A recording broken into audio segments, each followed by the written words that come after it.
إلى يوم الدين اللهم علمنا ما ينفعنا وانفعنا بما علمتنا وزدنا علما وعملا ya rabbal alamin. Jemaah yang sama berbahagia, alhamdulillah kesempatan yang mulia ini kita bertemu kembali dalam majelis Al-Quran yang semoga keberkahan dan rahmat Allah Subhanahu wa taala senantiasa membersamai kita dalam kegiatan seperti ini dan terutama kita di masjid dari masjid-masjid Allah Subhanahu wa taala. Jemaah yang sama berbahagia, alhamdulillah surah Muhammad sudah kita selesaikan. Surah Muhammad ini surah yang di dalamnya ada perintah untuk berperang, ada perintah untuk berinfak, ada perintah untuk tidak menjadi orang bakhil, ada keterangan tentang surga yang memiliki 4 sungai, ada keterangan tentang orang-orang munafik lebih detail lagi, dan keterangan-keterangan tersebut akan dilanjutkan oleh Allah Subhanahu wa taala di dalam surat Al-Fat. Surat Al-Fat. Surat ini akan kita bahas setelah kita melewati surah Muhammad, maka banyak hal di dalam surah Al-Fat ini yang berkaitan dan sangat erat kaitannya dengan surah Muhammad. Kalau di dalam surah Muhammad pernah kita jelaskan tentang sifat atau diantara ciri orang munafik.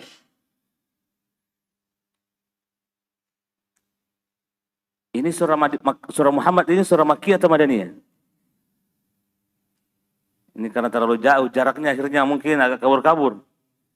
Awal kali dulu kita membahas surah Muhammad, ini surah Makkiyah atau Madaniyah?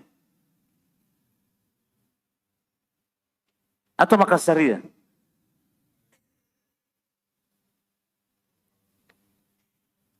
Iya, karena memang terlalu lama jaraknya ini.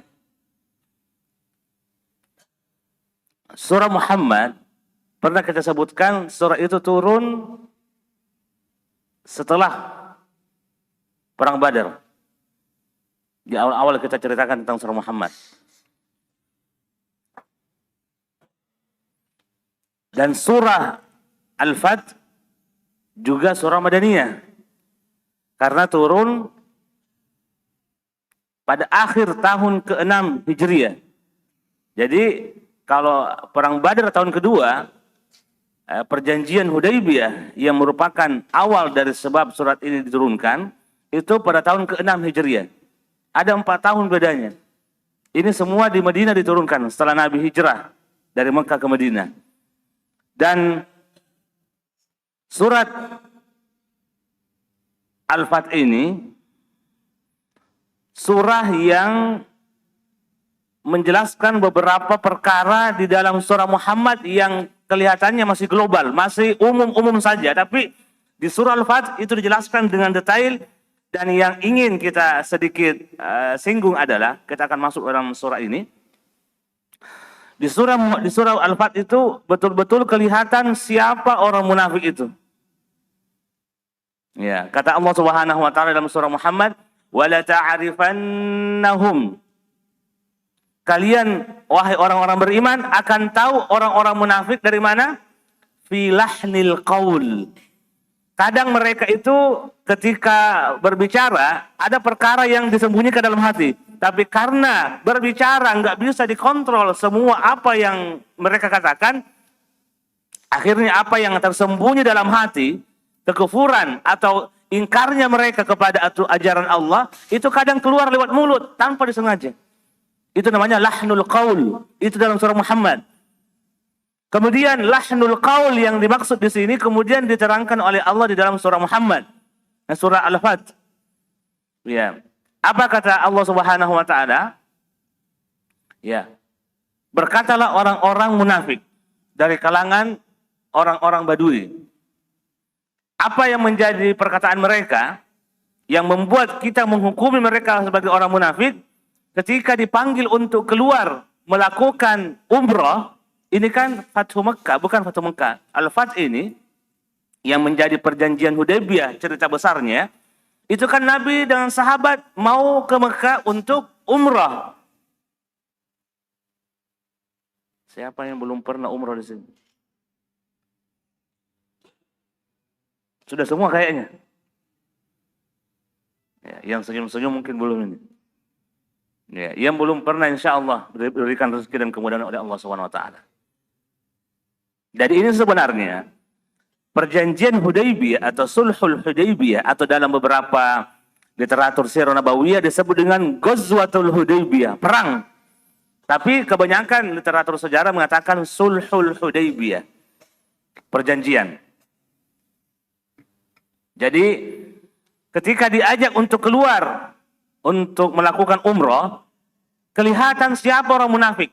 Nah, bagaimana ceritanya? Apa yang menjadi detail perkataan mereka yang menjadi sesuatu yang umum di surah Muhammad? Allah Subhanahu wa taala berfirman, "Syaghalatna amwaluna wa ahluna." Ya Rasulullah, silahkan pergi umroh. Kami di sini sibuk, masih ada kesibukan di Madinah. Harta kami, kebun-kebun dan keluarga masih ada yang harus kami benahi. Ya. Kenapa mereka mengatakan seperti itu? Karena mereka sadar orang munafik ini tahu diri.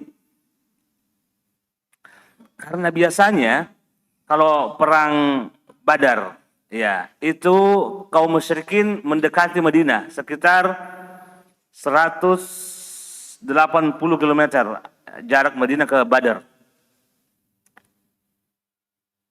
Kami dulu biasa punya kegiatan ketika masih mahasiswa, biasa punya kegiatan hampir setiap pekan melewati ke tempat perang Badar ini karena ada tugas mengajar. Kemudian perang Uhud, siapa yang datang? Quraisy yang datang ke Madinah. Baik. Perang Khandaq, Quraisy juga datang ke Madinah dengan bala tentaranya dan dengan sekutunya. Perang-perang yang lain itu kaum musyrikin dan gerombolannya datang mendekati Madinah. Ini Nabi SAW datang ke Mekah.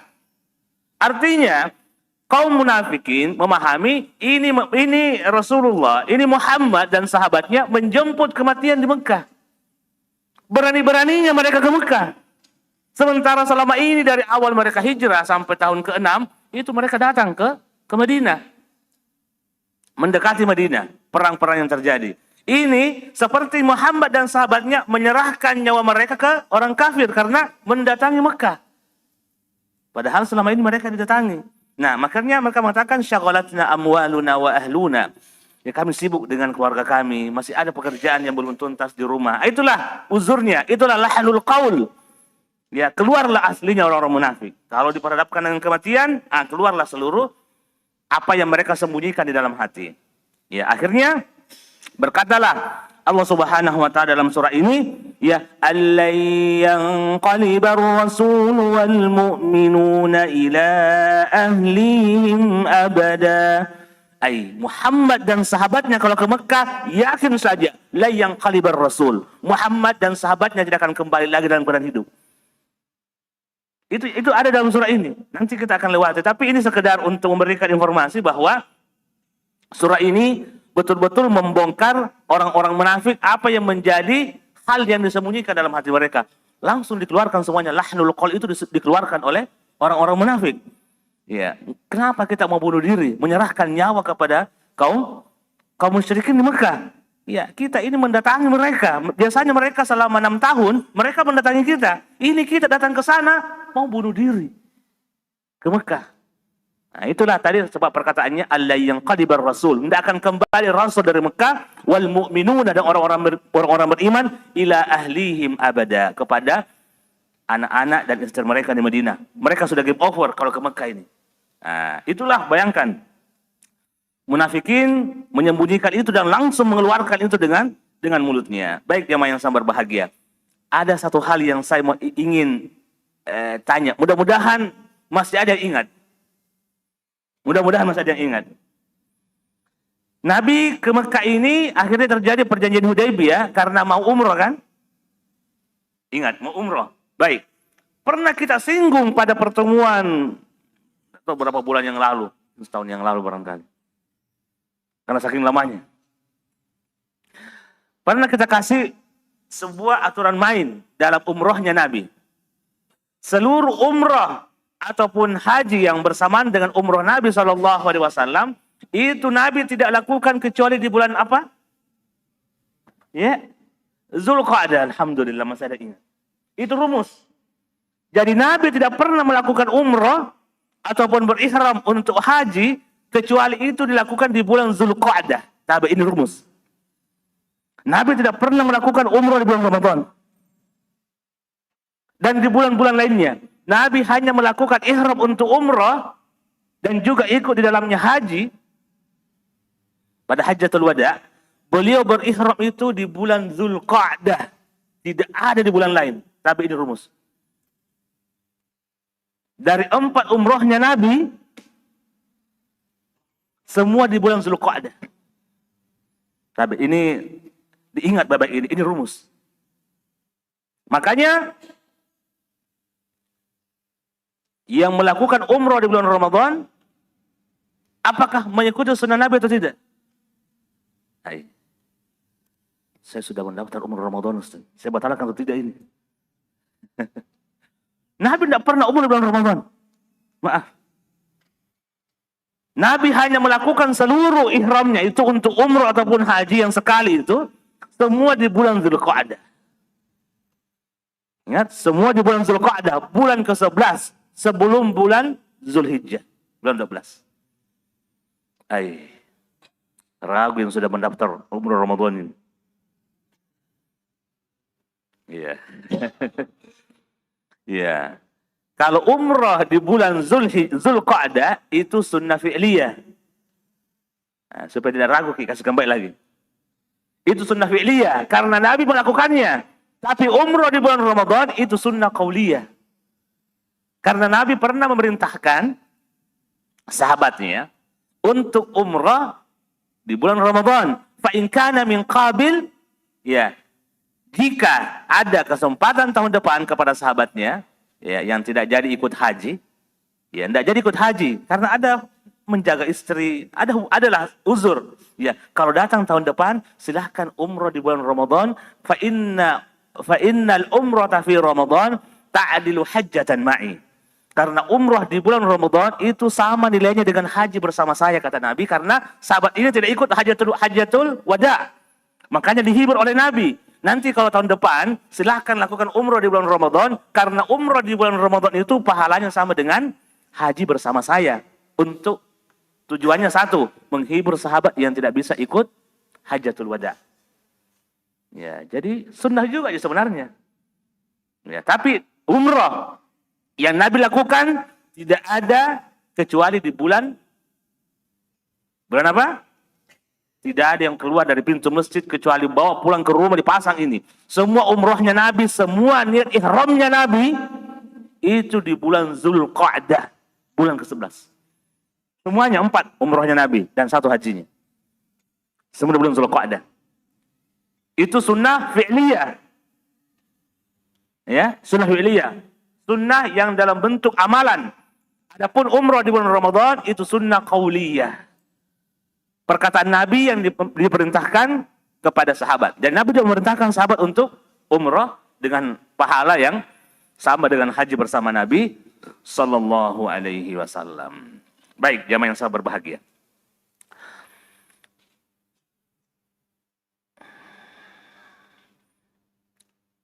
Tidak jelas atau detail atau lebih gamblang surah ini kalau kita tidak jelaskan sedikit tentang perjanjian Hudaybiyah. Tapi mungkin sebelum kita masuk ke dalam surah Inna Fatahna Laka Fatham Mubina, kayaknya kita belum atau pernah Ustaz kita bahas tentang Hudaybiyah, belum ya? Sudah ya? Kayaknya sudah. Ya. Apa yang baru? Oh, enggak apa-apa, kita singgung sedikit saja. Ya. Sekali lagi, perjanjian Hudaybiyah di bulan berapa?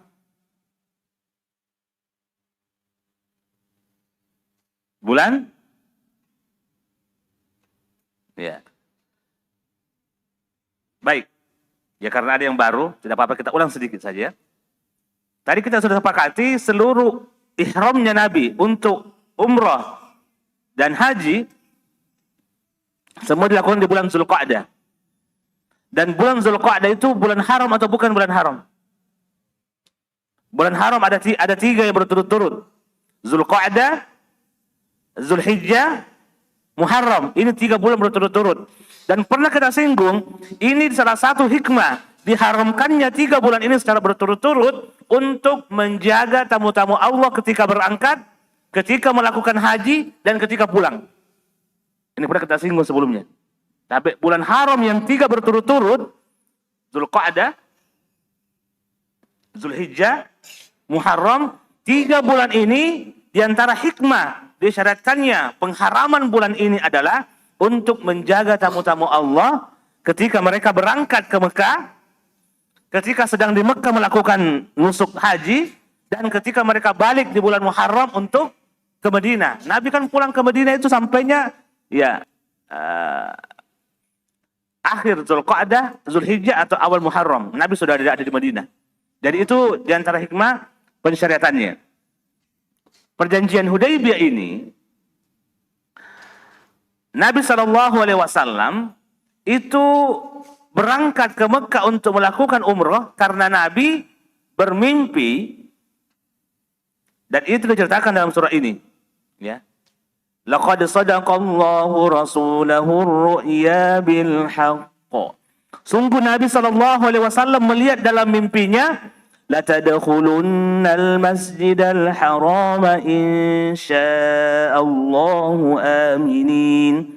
Wahai Muhammad, engkau akan masuk bersama dengan orang-orang beriman ke Mekah dalam keadaan kalian aman, mencukur rambut, dipendekkan, atau ada yang membotak, mencukur habis rambutnya. Jadi Nabi itu melihat dalam mimpinya, beliau dan sahabat itu melakukan umrah, dan setelah itu mereka tahallul, mereka memendekkan rambutnya dan mencukur botak lontos rambutnya. Itu Nabi melihat dalam mimpi bahwa rambut mereka itu botak-botak semua.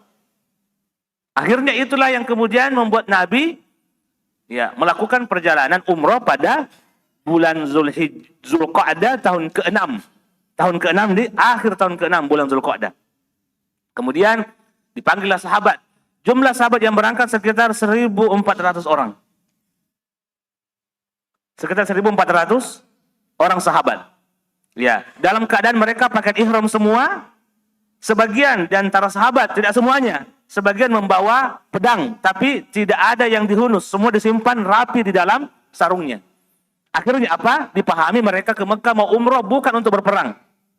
Karena pakaian ihram di bulan haram, dan mereka tidak menghunus pedang. Dan mereka membawa unta untuk dihadiahkan kepada tanah suci. Namanya hadiyu. Ya, biasa kalau ibadah haji ada namanya hadiyu. Atau umrah ada hadiyu. Hadiyu ini adalah hewan yang diberikan hadiah kepada tanah haram, disembelih di tanah haram, yang kemudian dagingnya dibagikan kepada fuqara wal masakin di Mekah. Ya, makanya tuh di antara ulama kita ketika membahas tentang pembagian daging kurban atau daging hadiah kepada tanah haram, makanya di antara ulama kita ada yang membaca dari sudut lain bahwa memang selalu saja ada orang miskin di Mekah. Harus selalu ada orang miskin di Mekah. Harus selalu. Kenapa? Kalau tidak ada orang miskin di Mekah, itu yang makan dagingnya itu siapa?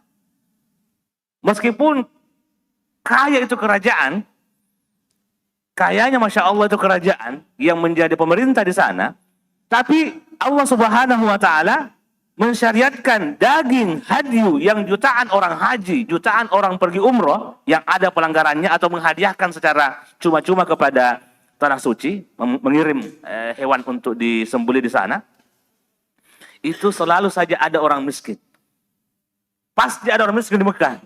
Sekaya-kayanya negara itu pasti ada orang miskin di Mekah. Kenapa? Karena syariat hadiyu, syariat binatang hadiah, binatang ternak yang dihadiahkan ke Mekah itu tidak pernah dihapus hukumnya sampai hari kiamat. Artinya selalu saja ada orang miskin di Mekah. Yang pernah ke Mekah ini tahu. Kira-kira di Mekah banyak orang begini atau tidak? Kalau musim haji luar biasa, Pak. Berbaris itu. Berapa kilo mereka haji baba. Nah, itu biasa kalau orang haji itu. Nggak tahu itu. Haji, sedekah, sabilillah. Pintarnya peminta-minta bahasa Indonesia itu. Haji, sedekah, tidak sedekah, bakhil. Pintarnya peminta-minta itu. Ya. Dan kami mungkin pernah kami ceritakan, tapi ya diulang sekali lagi. Kami pernah awal kali haji tahun 2007. Kami haji dekat terowongan Mina, dekat jemaah haji Indonesia, ada kami memasang tenda di situ bersama dengan mahasiswa yang lain dan kakak-kakak kelas. Karena masih awal tahun kami belajar di Madinah. Kami merasa agak risih. Di samping tenda kami ini tendanya peminta-minta. Tendanya peminta-minta. Rombongan juga mereka. Kalau sudah ini mereka ganti-gantian, pasang tangan begini. Di dekat jalan itu. Akhirnya ada teman kami yang penasaran. Ini mereka banyak sekali di Mekah. Banyak. Akhirnya dia iseng tanya. Bu, dari mana? Dari Afrika. Memang tinggal di sini? Tidak. Kami datang ke sini musim haji saja. Yang lebih mengagetkan, yang lebih membuat kita jadi kaget, ya kami datang ke sini charter satu pesawat. Luar biasa. Mereka datang ke Mekah itu charter satu pesawat, semua minta-minta dalamnya. Dan mereka hanya meminta-minta di musim haji itu saja, cukup untuk mereka bisa kembali kampungnya datang dari tahun depan.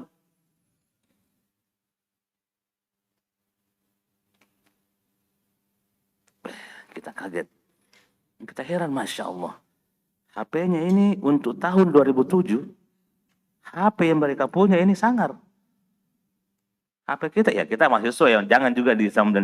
Kalau HP kita mahasiswa ya istilahnya ya bukan juga minta-minta. Tapi ya HP kita juga kayaknya ya jauh dari HP mereka. Ya, jadi artinya ada orang miskin dan ada orang yang memiskinkan dirinya. Nah, ini mungkin di antara orang yang memiskinkan dirinya. Artinya selalu saja ada orang miskin di Mekah. Karena syariat hadiu, binatang sembelihan selalu ada sampai hari kiamat. Tidak terhapus hukumnya, tidak mansuh. Artinya selalu saja ada orang yang miskin di Mekah. Sekaya apapun kerajaan itu, selalu saja ada orang miskin. Kenapa? Ya, karena syariat hadiu, syariat binatang ternak itu selalu ada. Setiap tahunnya atau setiap kali orang melanggar atau menghadiahkan kepada tanah haram selalu ada. Jadi ini rumus yang saya juga merasa, oh maksudnya akal juga ini. Apa yang ulama kita sampaikan bahwa akan selalu ada orang miskin di Mekah. Atau memiskinkan dirinya. Ya, ini selalu ada di Mekah. Baik. Dan binatang ternak yang dihadiahkan kepada tanah suci, itu ada tandanya. Dan orang-orang Arab tahu kalau binatang ini akan dihadiahkan kepada tanah suci. Ada tandanya. Ada istilahnya isy'ar. Isy'ar itu diberikan tanda. Isy'ar diberikan tanda. Kalau syiar tanda. Kalau isy'ar memberikan tanda. Apa tandanya? Tandanya itu biasa dilukai sedikit bagian punuknya atau bagian lehernya dikasih luka sedikit supaya keluar darahnya sedikit. Nah, siapapun jadi ini binatang, nanti kalau melewati siapapun menuju ke Mekah, orang paham ini jangan diganggu. Ini binatang akan dihadiahkan untuk tanah haram. Itu aturan dari dulu. Ya. Atau binatang itu diikat di lehernya sendal. Diikat sesuatu di lehernya yang tidak biasa. Ketika orang melihat, oh ini untuk hadiah tanah haram. Jadi tidak ada yang mengganggu. Tidak boleh ditunggangi, tidak boleh diganggu, tidak boleh dibuat capek, tidak boleh. Kenapa? Ini hadiah untuk tanah haram. Nanti disembelih di sana, dibagikan kepada fakir miskin. Nah, itu ada tandanya. Nah, jadi Nabi ketika itu membawa banyak unta yang sudah diberi tanda. Di antara yang paling cepat untuk ditandai itu dilukai sedikit, dilukai kulitnya, keluar darahnya. Nah, itu pertanda jangan ada yang menyentuh ini unta. Ini hadiah untuk tanah haram. Ya, jadi alhamdulillah. Nah, Nabi SAW ketika itu keluar, ya karena bermimpi dan mimpi itu adalah wahyu. Mimpinya Nabi itu wahyu. Bukan mimpi seperti kita yang bunga-bunga tidur. Tidak, mimpinya Nabi itu wahyu. Makanya Nabi mengatakan, ayo kita bersiap menuju ke Mekah, kita akan umrah. Nah, ketika melakukan perjalanan, Nabi SAW di tempat yang bernama Qura'ul Ghamim. Ya, mungkin sekitar 100 kilo dari Mekah. Itu Nabi mengubah alur yang tadinya mau lurus, tiba-tiba belok kiri. Ya, atau belok kanan. Berbelok dari arah yang seharusnya biasa mereka lewati menuju ke Mekah. Diambil jalur yang belok ini karena Khalid bin Walid kelihatannya datang dengan pasukan. Karena sudah ada mata-mata bahwa ada rombongan besar dari Madinah menuju ke Mekah. Dan orang Mekah tak sadar bahwa ini Muhammad, sepertinya mereka akan memerangi Mekah. Akhirnya tersebar di Mekah, Muhammad dan sahabatnya datang untuk memerangi kota Mekah. Akhirnya kaum kafir Quraisy yang sudah mendapatkan informasi dari mata-mata, mereka mengumpulkan seluruh kabilah-kabilah di sekitar Mekah, seluruh sekutunya, dan seluruh orang di Mekah, mereka mengumpulkan hartanya bersiap untuk berperang. Ya, akhirnya Nabi memutar jalur ke arah Jeddah, ya karena Hudaybiyah itu jalur jemaah haji yang masuk dari Jeddah. Itu jalur lama, kalau dulu itu jalur lama, karena termasuk jauh kalau lewat situ ke Mekah, agak memutar lagi itu jauh kalau orang dari Madinah. Tapi orang Jeddah pasti lurus, itu sudah masuk jadi Hudaybiyah. Nah, sampai di Hudaybiyah, Nabi SAW berhenti.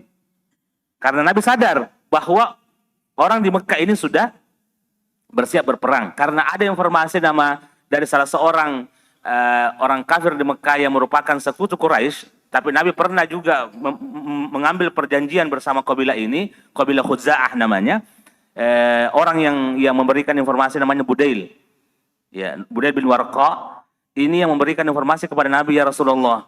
Saya melihat orang-orang di Mekah menyiapkan seluruh hartanya dan nyawanya untuk menghalangimu masuk ke Masjid Haram.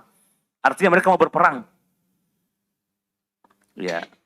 Kata Budail, pulanglah ya Rasulullah, pulang. Ya, pulanglah ya Rasulullah. Mereka akan datang dengan nyawanya dan hartanya untuk memerangi engkau.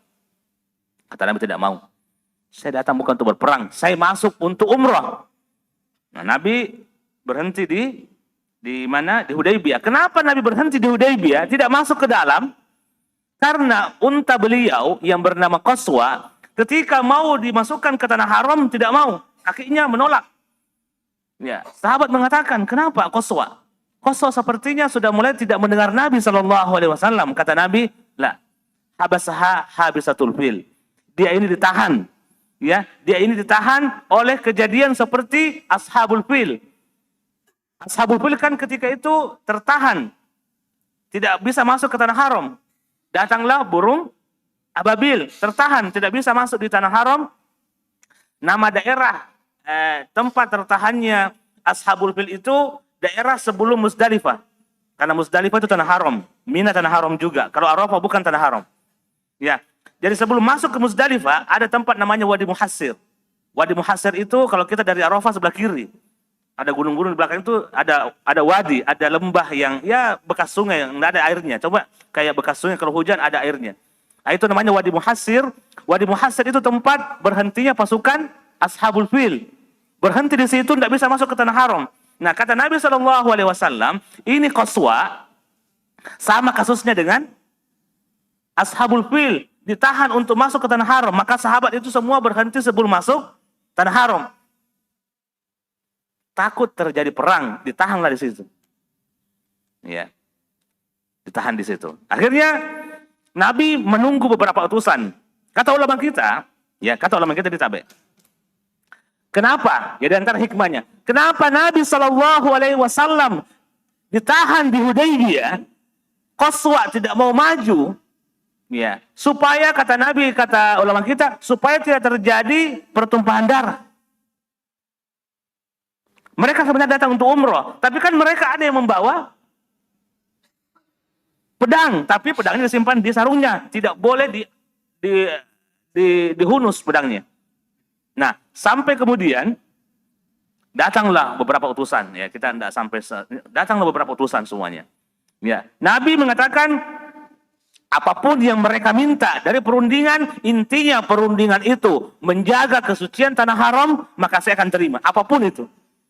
Karena Nabi datang bukan untuk merusak tanah haram, ingin umrah. Tapi kan orang Mekah sudah salah pemahamannya. Mereka mengira akan terjadi perang. Ya, ulama kita mengatakan Nabi ditahan, meskipun Nabi akan menang sebenarnya kalau berperang. Ya, Nabi sebutkan dalam surah Al-Fat, Nabi kalau berperang akan menang. Ya, nanti kita lewati ayatnya. Akan menang kalau berperang ketika itu. Tapi Allah melarang mereka berperang, menerima syarat apapun intinya menjaga kesucian tanah haram. Ya, satu di antara hikmahnya dilarang dan dihindarkan untuk berperang, pertumpahan darah adalah ayat dalam surah Al-Fat. ولولا رجال مؤمنون ونساء مؤمنات لم تعلموهم أن تطؤوهم فتصيبكم منهم معرة بغير علم. Karena di Mekah itu ada rijal, ada orang umat Muhammad dari kalangan laki-laki, rijalun mu'minuna. Di Mekah itu ada laki-laki dari kalangan laki-laki yang beriman, tapi mereka menyembunyikan imannya, menyembunyikan keislamannya. Mereka Islam, tapi menyembunyikan keislamannya. Baik. Wanisa'un mu'minat. Dan ada perempuan yang juga beriman, tapi mereka menyembunyikan keimanannya. Takutnya kalau terjadi perang, kalian wahai lam ta'lamuhum, wahai sahabat dan Muhammad, kalian tidak tahu ini orang beriman. Dia menyembunyikan keimanannya. Jika terjadi perang, maka kalian akan berhadapan dan kalian mungkin akan membunuh orang beriman itu. Makanya apa kata Allah Subhanahu wa taala? Fatusibakum minhum ma'arrah. Kalau kalian membunuh orang beriman yang kalian tidak tahu karena menyembunyikan keimanannya, itu akan menjadi ma'arrah, akan menjadi cacian orang-orang Arab. Oh, Muhammad membunuh sahabatnya. Muhammad membunuh umatnya. Nah, itu bahaya. Itulah makna ma'arrah, ma'arratun bi ghairi ilm. Itu aib. Itu celaan buat seorang pemimpin umat yang membunuh umatnya sendiri. Makanya Nabi SAW setiap kali Abdullah bin Ubay bin Salul buat masalah di Madinah, ya, buat masalah di Madinah, orang munafik. Nabi tahu orang munafik, tapi selalu saja Umar mengatakan, ya Rasulullah, da'ni adribu unuqa hadzal munafiq. Ya Rasulullah, kenapa engkau tidak biarkan saya membunuh munafik ini? Jelas-jelas kemunafikannya Abdullah bin Ubay bin Salul. Ya, apa kata Nabi SAW? Hatta la yaqulan nas anna Muhammadan yaqtulu ashabah. Supaya orang-orang tidak cerita kenapa Muhammad membunuh sahabatnya, karena dia Islam secara zahir, tapi dia munafik. Cuma kan orang melihat zahirnya. Kenapa dibunuh munafik? Dia umat Muhammad. Karena dia juga sholat bersama, ikut juga perang ketika perang Uhud meskipun balik. Tapi secara zahir dia muslim. Tapi secara batin dia menyembunyikan kekufurannya. Jadi ini diantara tujuan, ya diantara hikmah. Kata para ulama kita, kenapa Nabi ditahan dan tidak terjadi perang dan menandatangani, ya supaya tidak terjadi pembunuhan kepada orang-orang beriman yang menyembunyikan keimanannya di Mekah. Akhirnya itu menjadi aib dan cacat buat umat Muhammad sallallahu alaihi wasallam. Ya, dan surah ini ya turun pada kondisi yang luar biasa. Ya, disitulah para utusan Quraisy. Ada 4 utusan Quraisy yang datang untuk berdiskusi dan berdialog dengan Muhammad untuk mencari kesepakatan. Ya, untuk mencari kesepakatan. Ada 4 utusan. Satu di antara utusan itu adalah Urwa bin Mas'ud Ats-Tsaqafi. Urwa ini adalah orang Tsaqif, orang Taif. Ya, orang Taif, bukan orang Quraisy. 3 utusan yang lain itu, satu sekutunya Quraisy, satu ini bukan orang, yang lainnya orang Quraisy. Kata Urwah, ya Quraisy, utus saya. Karena saya ini adalah pemimpin kaumku. Meskipun saya bukan orang Quraisy, tapi saya adalah pemimpin kaum saya. Saya biasa diutus ke Kisra, biasa diutus ke ke Mesir, biasa diutus ke tempat manapun, ya karena saya pemimpin, utus saya akan berdiskusi, saya akan berbicara tentang apa yang menjadi kesepakatan untuk hari ini. Diutuslah.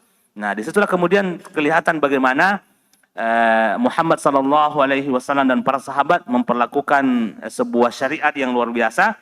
Ya, karena terbiasa ini Urwah bin Mas'ud Ats-Tsaqafi terbiasa dengan ketemu raja. Jadi Nabi SAW ketika itu menampakkan dirinya seperti raja. Ya, Nabi itu menyesuaikan dengan kondisi. Karena yang datang ini seperti pemimpin kaum, seperti raja, dan sering menjadi utusan dan melihat raja Romawi, melihat raja Persia, melihat raja Mesir, bagaimana mereka diperlakukan oleh bawahannya, oleh sahabatnya. Maka Nabi ketika itu dia tahu Urwah bin Mas'ud yang datang, Nabi seperti memposisikan dirinya seperti raja. Ada ada pendampingnya yang seperti raja. Ya, disitulah kemudian diceritakan bahwa Nabi ketika berwudu itu diburu airnya. Tidak ada air wudunya Nabi yang jatuh ke tanah. Kenapa? Semua sahabat berlomba untuk mengambil air wudunya Nabi yang jatuh dari anggota wudunya untuk diambil berkahnya. Ya. Nabi ketika meludah, tidak ada ludah beliau yang jatuh ke tanah. Sahabat langsung ambil semuanya. Diusap ke tubuhnya. Kenapa? Berkah. Itu ludahnya Nabi. Itu ludahnya Nabi. Tidak ada yang diperlakukan seperti itu kecuali Nabi. Abu Bakar tidak diperlakukan seperti itu. Umar tidak ada. Seluruh sahabat tidak ada yang meludah, kemudian diambil, kemudian diusap untuk mencari berkah. Tidak ada yang melakukan itu, kecuali mereka melakukannya kepada Nabi saja. Kalau Nabi boleh, kalau ludahnya Nabi boleh. Ya makanya dia kembali kepada kaum Quraisy setelah melihat bagaimana Nabi diperlakukan seperti raja, bahkan lebih dahsyat daripada raja, cerita kepada kaum Quraisy. Ya, wahai Quraisy, ya saya ini sudah sering bertemu dengan raja-raja di dunia ini, tapi saya belum melihat seorang raja diperlakukan seperti Muhammad diperlakukan oleh sahabatnya. Raja Persia, Raja Romawi, Raja Mesir, Raja Ghassan dan seterusnya. Saya tidak pernah melihat mereka diperlakukan kalau meludah, dicari ludahnya, diperebutkan ludahnya. Berwudu, diperebutkan wudunya. Ketika diperintahkan, seluruh sahabat mengatakan saya. Tidak ada yang mengatakan tenang. Seluruh mengatakan saya Rasulullah. Semuanya berebutan. Ini membuat Urwah itu heran. Ini Muhammad, dia kasih makan apa sahabatnya ini? Seperti orang yang gila sepertinya. Makanya dia mengatakan, Urwah mengatakan kepada, meskipun nanti Urwah jadi Islam juga setelah itu. Ya, Urwah mengatakan, saya belum pernah melihat raja diperlakukan oleh pengikutnya seperti Muhammad diperlakukan oleh sahabatnya. Air ludah, air wudu, perintah seluruh mereka ya berlomba untuk melakukannya, untuk mengambil manfaat dari hal tersebut. Ada perjanjian Hudaibiyah, kemudian pulang dari perjanjian Hudaibiyah, turunlah surah ini. Dan perjanjian Hudaibiyah setelah disepakati, 10 tahun tidak boleh berperang. Ketika ada dari kaum muslimin dari Madinah, dari Mekah ingin bergabung ke Mekah, di Madinah tidak boleh diambil, dipulangkan. Ketika ada kaum kafir dari Madinah mau dipulangkan ke Mekah, mereka mau bergabung ke Mekah, silahkan. Isi dari perjanjian ini kelihatannya membuat mereka sakit hati. Sampai-sampai Umar mengatakan, ya Rasulullah, kan yang melihat proses perjanjian Hudaibiyah diantaranya Umar, yang dekat di situ. Umar ini panas, karena hampir sekitar 10 poin perjanjian, itu sepertinya membuat kaum muslimin jadi terhina, sepertinya. Makanya apa kata Umar dengan panas, mata yang terbelalak, ya Rasulullah, ya, apakah engkau ridho agama kita ini ya dihinakan, ya, alasna alal haq wa hum alal batil? Ya Rasulullah, kita ini benar dan mereka di atas hal yang sesat. Kenapa kita mau memberikan kehinaan buat agama kita? Panas, suasana ketika itu panas. Ketika mau perjanjian. Ya. Kata Umar, alasta Rasulullah? Wahai Muhammad, bukankah engkau Rasulullah Allah? Apa kata Nabi? Naam. Betul. Apa? Bala. Ana Rasulullah wa la yudayyi'nillah. Saya tahu, saya adalah Rasul Allah dan saya yakin Allah tidak akan menyia-nyiakan saya. Tapi kenapa menandatangani perjanjian yang menghinakan kita? Kata Umar. Ya, datanglah Umar kepada Abu Bakar. Ya Abu Bakar, apa yang terjadi? Kita terhina hari ini. Kita disuruh pulang. Kita sudah lama menunggu 6 tahun. Kita orang Mekah, kita orang Quraisy. Kita bisa berperang dengan mereka. Tapi kenapa hari ini kita pulang? Kata Umar, tidak masuk di akal buat saya, buat beliau. Yang memang darahnya panas. Tidak masuk di akal buat kita. Istilahnya kalau kita di Makassar ya, Pabambangan ini. Ya. Yang penting tidak tolo. Pabambangan boleh. Ya. Panas Umar. Ya, terbakar jiwa Quraisynya. Karena yang berhadapan dengan mereka Quraisy dan saya juga Quraisy. Apa salahnya? Ayo kita berperang, kata Umar. Ya. Apa kata dalam beberapa riwayat? Alaysa qatlana fil jannah wa qatlahum fil nar. Bukankah syahidnya kita, syuhadanya kita di surga dan orang mati dari kalangan kafir di neraka? Kalau kita mati hari ini kita di surga, kata Umar.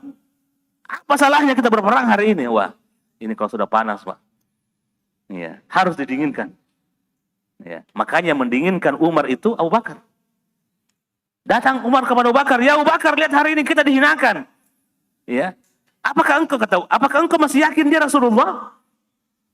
Apa kata Abu Bakar? Dia Rasulullah dan tidak akan disia-siakan oleh Allah Subhanahu wa taala. Dia menenangkan. Istilahnya kalau sudah keluar bisa dikit pedang ini tertarik terus ini kalau Umar. Tapi Abu Bakar membuat dia ditarik masuk kembali. Ini Umar, Masya Allah. Panas. Kenapa? Tidak ridho.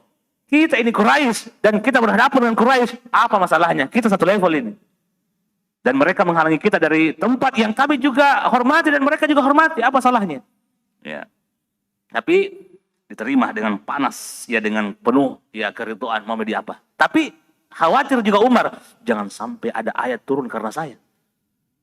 Makanya datanglah pemberitahuan di malam hari, ya di malam hari turun ayat, siang hari ketika pulang ke Madinah, mereka kemudian ada orang yang memanggil, wahai sahabat Nabi, berkumpul.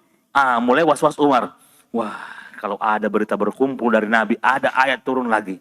Dan saya takut itu ayat turun karena saya membangkang. Ya, datanglah kepada Nabi, sahabat-sahabat berkumpul, kata Nabi, laqad unzilat ilayya surah, al-laila surah. Sungguh telah diturunkan surat kepada saya malam kemarin ini. Ya, kemarin. Dan surat itu dalam perjalanan pulang di malam hari, dan surat itu adalah surat yang lebih saya cintai daripada dunia dan seisinya. Apa itu? Surat Al-Fath.